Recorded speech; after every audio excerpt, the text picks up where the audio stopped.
There were some kids trying to spray paint this wall. It's Vlogger 928. Keep my eyes out.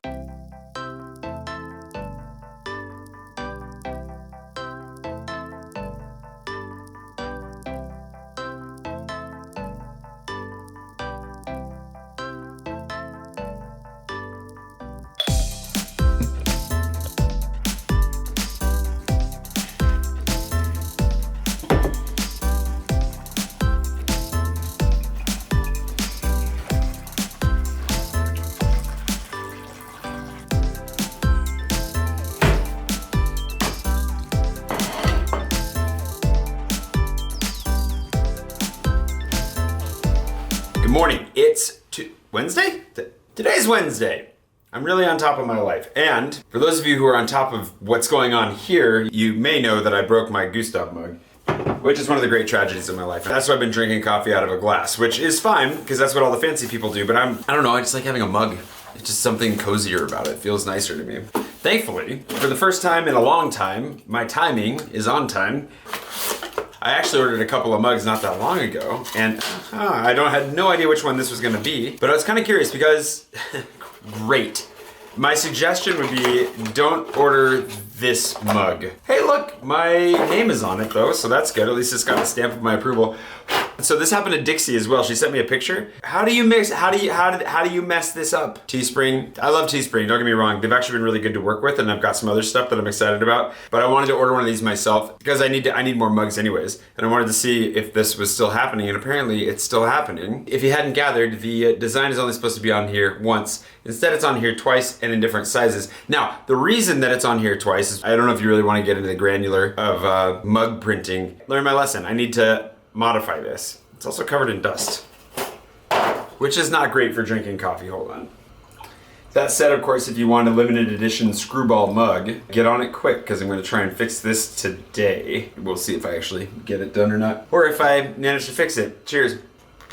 Oh man, that artisan roast coffee, wow. So it's such a step up from what I've been drinking. This makes me excited to make coffee at home. Which brings me to the other thing. I wanted to talk to you today about one of the ways in particular that I try to talk myself up and keep myself going when the going gets tough, especially when I'm feeling passively rejected. Not rejected directly in the sense that I mean sometimes actually when I get rejected directly, but I think this is almost more of a passive form of rejection that you face as a creative, and you probably face in a lot of other arenas of life. It's a really cheesy way of thinking about it, and I actually tweeted it at The Way Away, if you know those guys, and they called me out on it. Or I called myself out on it first. I'm not sure who called who out on what, but I called myself on it at some point. But before we get to that, one last thing. The Bose earbuds, these guys I was complaining about the first time I used them, I figured them out, and these are actually just fantastic. The sound quality is so good. So I'm really happy with them for that. It still has some connectivity issues, but the nice thing is when you take these out, like it was snow slushing last night. I can show you some footage I took on my phone on my walk to get dinner last night. A very late dinner. I think I ate dinner at like 9:30 or something.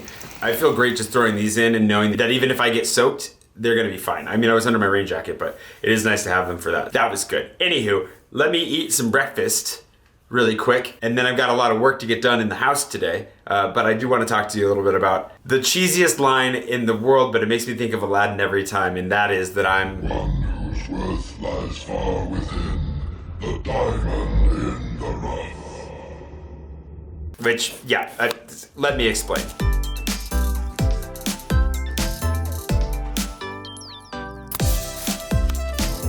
I have a lot of experience with the whole passive rejection thing, and I mean plenty with being, directly and quite forwardly rejected as well in my life, but one of the reasons that I'm pretty familiar with it is writing. I've written and published something like, 8 books? 9 books? I don't even know. A lot of books. And I went the self-publishing route because I wanted to, learn and challenge myself and make myself a better writer and a better business person. And I just wanted to make sure that I was actually writing a lot because I figured I probably wouldn't be very good at it until I'd written a lot. And I don't know if that was the best way to go about it. Obviously, getting professional help through traditional publishing would have been great as well. But I have learned a lot. And part of the learning process is learning that rejection is just part of the game. Within publishing, if you're writing books, you're going to get rejected a lot. And not just by publishers. publishers, but by readers, people that you know, your friends, your family, people that just won't even want to read your books. Be like, oh, good. They'll kind of like pat you on the back and then send you on your way. Because reading a book is a big ask. This is a lot of time. This is a commitment, asking somebody to read one of your books. Because unlike like a YouTube video, which you can watch in just 10 minutes, and you know in the first 30 seconds whether or not you actually want to watch it, with a book, you have to read a fair amount before you know whether or not it's going to work out, and you have to, pay for it and carry it around, and it's just inconvenient. And books are great. I love books, but it is quite the opportunity to be rejected. And that's kind of what I mean by passive rejection. It's not that people are actively saying that they don't like you, they don't like your work, they don't want to support you. They're just kind of like, yeah, I'll get around to that, and then they never actually do. In order to get through that kind of rejection, which is pretty much constant and ongoing, I tend to think of myself as being a diamond in the rough, which I think is really, really silly. And I don't actively, let me be honest, this is not like a maxim in my life. I don't walk around reminding myself that I'm a diamond in the rough. A diamond in the rough. It's very much more an attitude or a mindset that I put towards when I tweeted it the other day and then felt immediately ridiculous for tweeting it. But it fits. For me, at least, when people just kind of pass me by, when they don't pay attention, when, like, my online presence isn't growing as well or as fast as I wish it was, or people aren't buying my books, or I do get directly rejected by agents, or passively rejected, I guess pseudo-actively rejected because they just don't respond to your queries, whatever it is, I try to talk myself back up by saying, like, you deserve what you're after, you are gonna get it. Just keep working for it, keep getting better, keep growing and improving, and eventually they just won't be able to ignore you any longer, right? That's kind of the mentality that comes out of it. And I think that's fairly well justified. Am I for sure awesome and amazing and worth everyone's time? No way to know that. There's no way to know that. But can I at least believe that I am for my own sanity and well-being? For sure. And I think it's important to take any form of rejection as a form of criticism and to reflect on what it is that people aren't connecting with your work, to try to figure out how to improve and grow and make everything that you're doing better. I don't think that this is a license to just be like, I'm awesome the way I am and I'm not going to change. That's not good.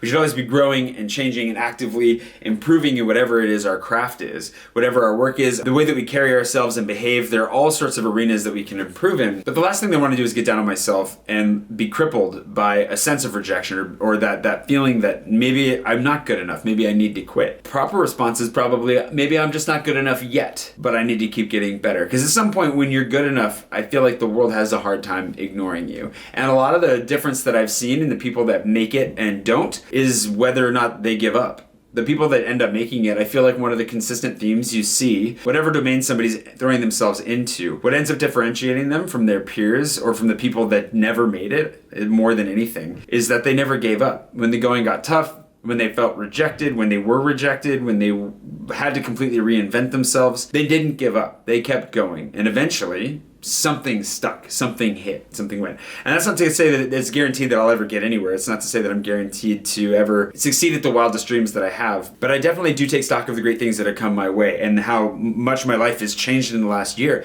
And even if it's nothing astronomical and I don't have the platform or the resources to create the things that I really want to create, like movies or TV out of the stories that I'm developing and in the ways that I want to do it, that'll come someday, hopefully. If it doesn't, it doesn't. But I'm in a really unique and privileged place to be able to live the life that I've always wanted to live and pursue it actively here in Paris, doing things that I love doing and avoiding so many things that I've had to do in the past to survive that I hated doing, but I had to do. So in so many ways I have made it, and I want to remember that as well. And a lot of that just comes down to the fact that I have never given up. So remember, wherever you are, you're valuable. A diamond in the rough. Even if nobody seems to see it around you, even if people say they see it and you just don't feel like they really do, you are. And eventually they'll dust you off and figure that out.